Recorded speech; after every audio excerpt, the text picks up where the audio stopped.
gonna be a stand-up fight, sir, or another bug hunt?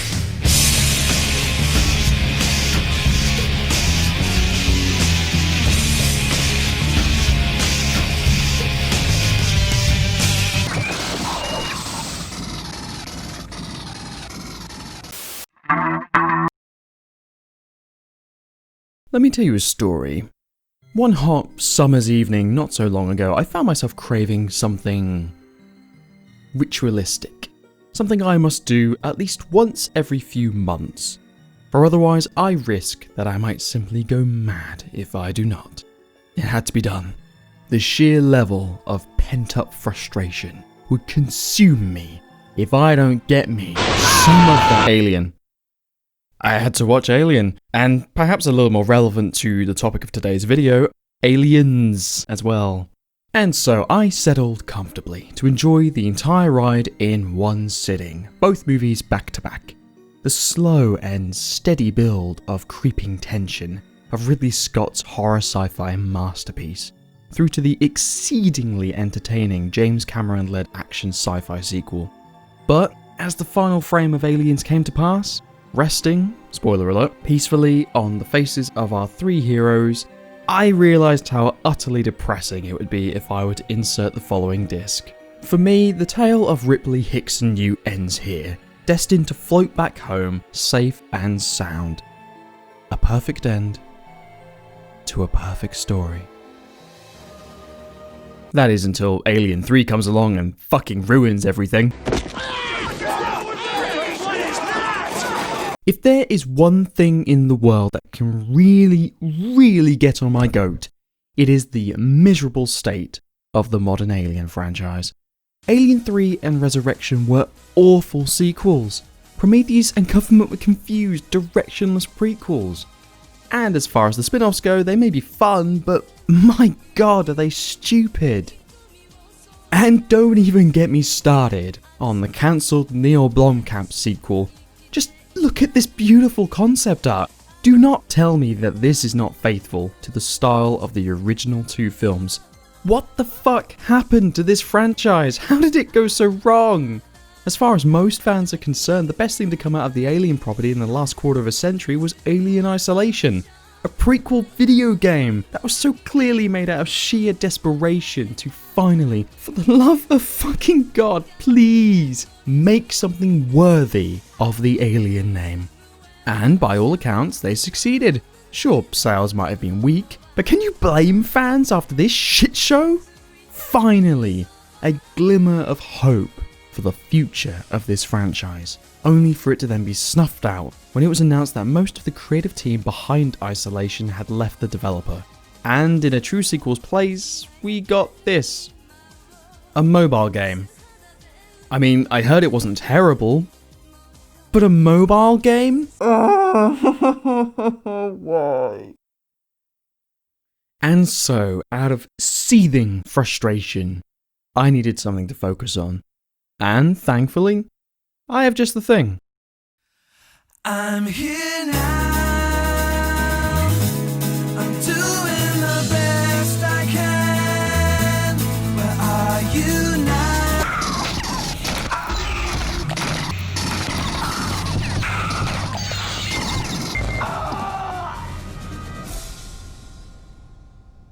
Aliens vs Predator.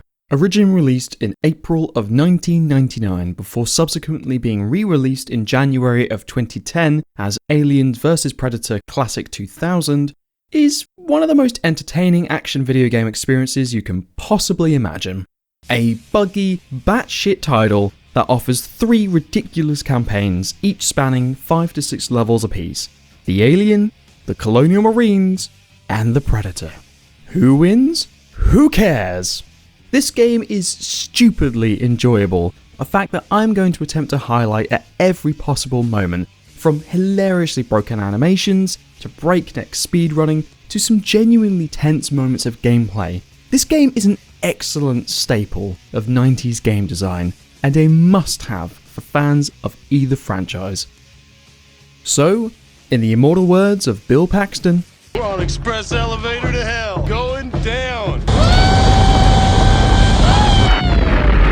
Kicking things off with the Colonial Marines campaign, things begin exactly as you might expect. You're awoken to the sound of alarms and a superior officer's insistence that you hurry yourself up, otherwise it's looking real likely that you're going to be mincemeat. You're in some serious shit. We're bugging out now. Level 3 doors are on the lock, so get your ass to the comms room and I'll brief you from there. This guy is amazing. Welcome to the main colony, Marine. Looks like the company got spooked and pulled out. There's an ABC beyond the main gate, but the power's shut down. You have to open the gate remotely. Find the generator shed, turn on the power, and await further orders. To be honest, pretty much the entire story across all 3 campaigns is told through these FMV cutscenes, a common trend that was seen throughout loads of 90s titles of the time, and they're so damn precious with how cheesy and poorly acted they are that you really can't help but just love them. The Marines have yet to neutralize the xenomorph. So much for military efficiency.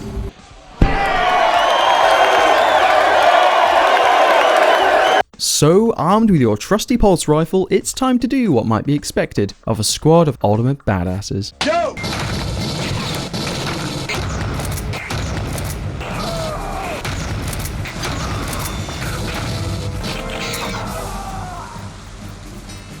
As you've probably noticed, in spite of the Marines campaign playing relatively similar to the typical first-person shooters of the time, AVP 99 is a frenetic, fast-paced game.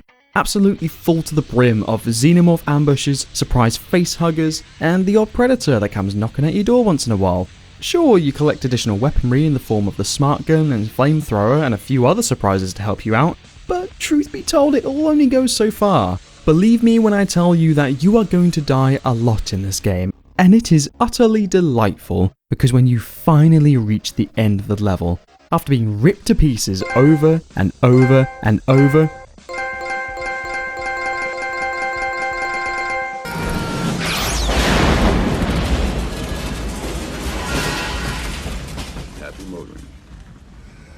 it's fucking spectacular.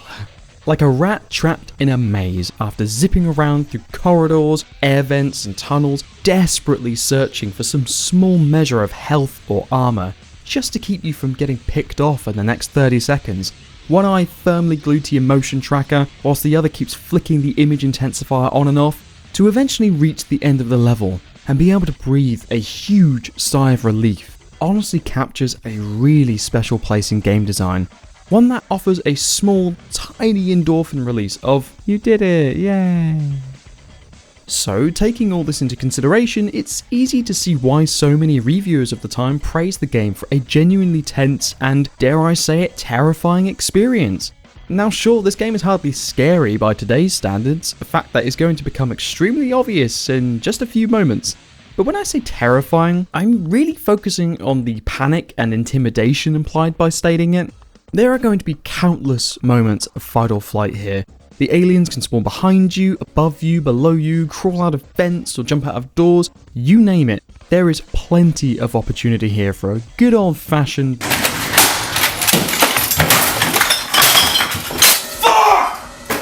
especially considering that you only have 3 saves per level, so if you happen to use them too quickly and leave a long stretch of no man's land ahead of you whereby loading your final save means replaying 10 to 15 minutes of a level completely unscathed, barely reaching the end through the skin of your teeth, yeah, have fun.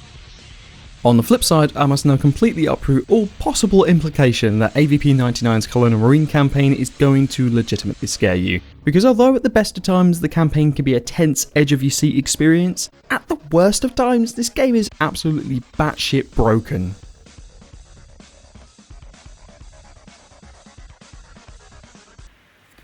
So this bit of screen recording is fantastic for 2 reasons. First off, I love how you can't actually hear him. You can't hear him. He's just drowned out. But then you turn. Wait for it. You turn. Turn to the left. So what is he doing? He's just hanging out. But then he gets free. Oh, that's it. I'm done. This video was merely the tip of a huge iceberg of entertainment. one that completely solidified the game in my mind as a title that could both be genuinely brilliant from a gameplay point of view, yet would also offer moments of utter glee when the xenomorphs either get stuck or completely break in order to traverse the levels.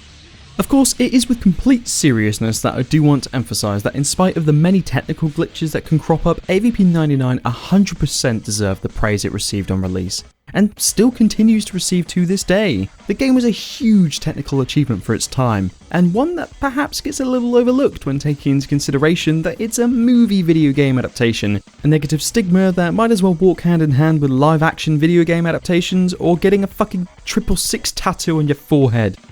For one, something I haven't really touched on yet that comes into play far more prominently throughout the Alien campaign, AVP-99 features some truly thrilling level design. Not only are you offered the chance to explore multiple locations from the Alien franchise, more often than not, you're going to be presented varying methods of reaching the same goal, be it climbing through air vents, or dropping down holes in the floor, or just skipping sections of the map with a well-timed jump. Sure, there's still a good amount of linearity here, you are going to have to traverse most of the map to get you from A to B, but the small doses of opportunity to make choices are ultimately what makes a game replayable. And trust me, there's a lot of replayability to be found here.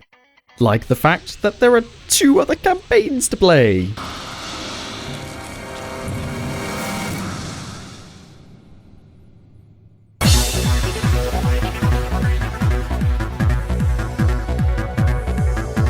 Now, I may have already said that the gameplay of the Colonial Marines campaign reminded me of a rat trapped in a maze, and I stand by that. But then if this is the case, then to follow that statement, I would perhaps liken the Alien campaign to another type of rat in a maze. One whose only purpose in life is to rip and fucking tear.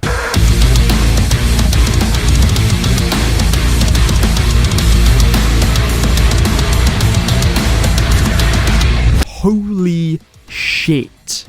Not only does controlling the Alien allow you to pelt at breakneck speed across maps in literal seconds, once you've mastered the initially jarring controls and allowed yourself time to settle into the Alien's shoes, you essentially become an unstoppable frenzy of blood and guts. Sure, trotting over to a panicked colonist wielding a shotgun is going to get you a face full of hurt, and the auto turrets are your worst enemy, but if you stay low and stay on the move, most enemies will barely register your existence by the time they've even registered that they're missing several appendages. You can also recover health by chomping on heads or brutalizing dead bodies, so as long as you recently left a nice tidy number of corpses in your wake, restoring the Alien to full health is very doable. Really, aside from the auto turrets, the only other thing to worry about are androids, which are invisible to your illuminated alien vision, and fire. Fire bad. Fire burn xenomorph. Xenomorph no like fire.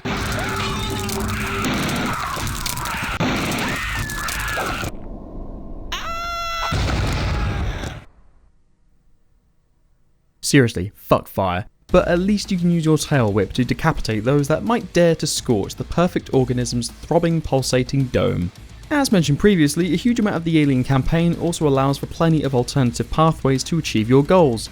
For example, most turrets will have a vent or a doorway located directly behind them, thus allowing you to disable these obstacles without actually suffering any damage. And although I haven't really touched on it, the ability to quickly nip into a nearby tunnel or vent also offers plenty of opportunity for stealth kills. You can also climb on literally everything. If it's a surface, you can climb it. Another genuinely brilliant addition to the Alien's gameplay loop, and again, offering more opportunity to ping pong around a level whilst leaving a trail of blood behind you.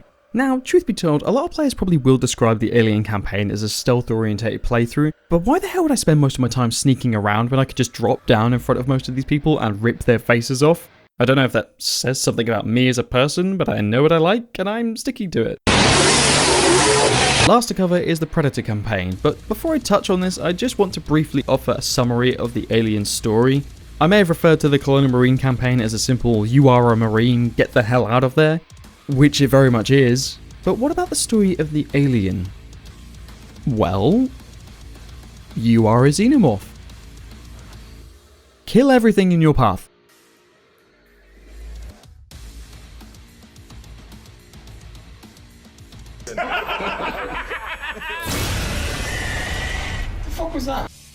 Ah, Predator. You really haven't fared much better than the Alien franchise, have you? I don't know what it is about the Predator and Alien properties, but they both seem doomed to walk hand in hand to wreck and ruin in the modern day. Not only were the recent movies met with either lukewarm or outright negative reviews, the games haven't exactly received much better. Concrete Jungle was bashed left and right, and if you happen to watch Purposeless Rabbit Holes, you've probably seen it was for rather good reason. As for Illphonic's latest attempts to adapt the franchise, it hasn't been met with great reviews. They're average at best. Honestly, at this point, even continuing the Predator franchise seems something of a moot point. We clearly got the best we were ever going to get with Arnie, so just let it rest in peace. Why won't he die? Get away from him! Oh well, at the very least the Predator got one final hurrah with the Alien 99 campaign, right? I mean, it's been pretty much smooth sailing up to this point, hasn't it? Well, I hate to say it, but the Predator campaign kinda sucks. And what makes it even worse is that I'd already had a sneaking suspicion it wasn't going to be great from the brief encounters with the Predator in the first two campaigns, something I've deliberately not spoken about all that much. Well, here's why. Your first sight of them is teased with the appearance of a Predator craft destroying the marine dropship that you've just arrived in. A fairly exciting entrance, in all honesty. It was immediately interesting to know that a powerful new enemy was going to be skulking around the place, and I was fully prepared to meet it. So when I rounded a corner and found this, you could probably imagine my disappointment.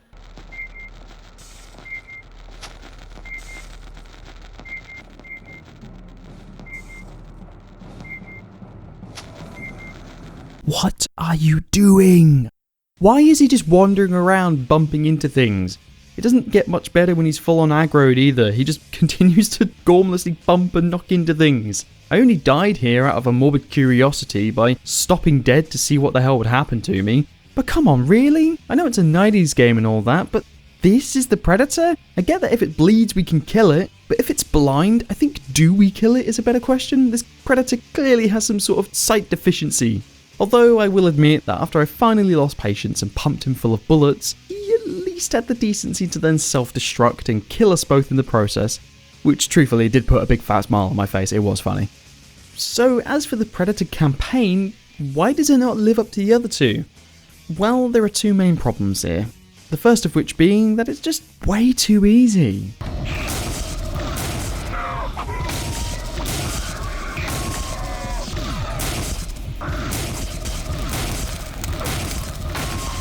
For the sake of clarity, AVP 99 offers three difficulty settings: training, realistic, and director's cut. And as you probably expect most players to begin with, I played and completed all three campaigns on realistic. And on both the Marine and Alien playthroughs, this threw plenty of challenge into the mix to keep things fun, yet also difficult when it needed to feel engaging. If I'd wanted pure punishment, I would have chosen director's cut. As a result, the Marine campaign kept me occupied for a comfortable 4 hours and 53 minutes, with the Alien campaign just barely lagging behind with a total of 4 hours and 44 minutes. The Predator campaign? 2 hours. Huh. That's a little disappointing, and directly leads into the second problem. An easy game, especially one that directly follows two relatively exciting and challenging campaigns, is a boring game.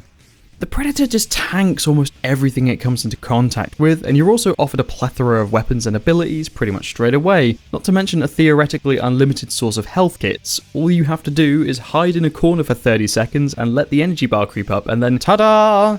Full health, problem solved. As a result, you're met with two choices: play badly on purpose and die more, or whack up the difficulty and die more. And sure, these are both technically viable solutions, but in the terms of balanced gameplay across the entirety of AVP 99, it's disappointing that the Predator's campaign feels so stale by comparison. The story doesn't really offer all that much either. You're a predator, off you go. There seriously isn't anything else to say, and yeah, I'm fine with that. Same with the Alien. A simple story was always going to fare far better than a thinly veiled attempt at establishing context and character. Honestly, who the fuck cares if the xenomorph has Sunday lunch with the Queen while she's laying eggs? The point is that you kill things, so off you go. But compared to the Alien, killing things in the shoes of the Predator just isn't all that fun. Compared to the Alien and Marine, the Predator feels really slow and clunky, completely lacking the frenetic balls-to-the-walls intensity of the other two campaigns. And sure, you could argue that the Predator is supposed to feel this way. In terms of physicality, the Predator is far bulkier and instead relies on stealth and technology. but this doesn't really solve the problem. If you remove a signature gameplay element to 2/3 of your game, simply chucking in a bunch of extra weapons just isn't enough. Even the cloaking device can't really be considered all that reliable. Some enemies will just flat out recognize you, in spite of the fact that you're supposedly invisible.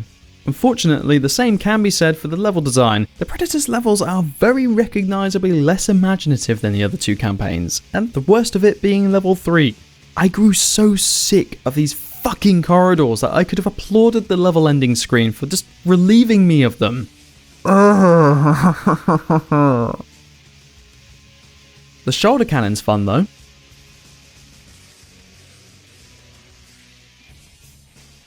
To finally summarise, Aliens vs Predator Classic is an absolute blast to play, in almost every respect. Yeah, I've kind of ended things on a bit of a downer with the Predator shit, but don't let it fool you. I was still incredibly satisfied with my time spent playing AVP-99. It reminded me of all the things game design used to get right, none of this over-reliance on cutscenes and quick-time event loot box bullshit. This was a title that knew exactly what it wanted to be, and Rebellion succeeded in bringing that vision to life. Speaking of which, it's so obvious that creating this game was an act of love for the two franchises. There's just so much heart and appreciation for the source material, I don't think it can really be faulted in that regard. I won't spoil them all, but finding the occasional nod to an iconic scene or location in the movies was always fun. I particularly liked the knife in the kitchen table, one of the funniest scenes of Aliens. Now, truth be told, I haven't touched on much on the sound design or the music, but most of it is ripped straight out of the movies, so I honestly don't know what else is worth saying about it. The classic Alien and Predator guns and sound effects all sound exactly like you'd want them to, that's it. They sound fine. In fact, when I first grabbed the smart gun and proceeded to mow down a horde of aliens, I couldn't help but stand there and admire my handiwork when I was done. This clip for me really summarises the entire reason why Aliens vs Predator is so much fun.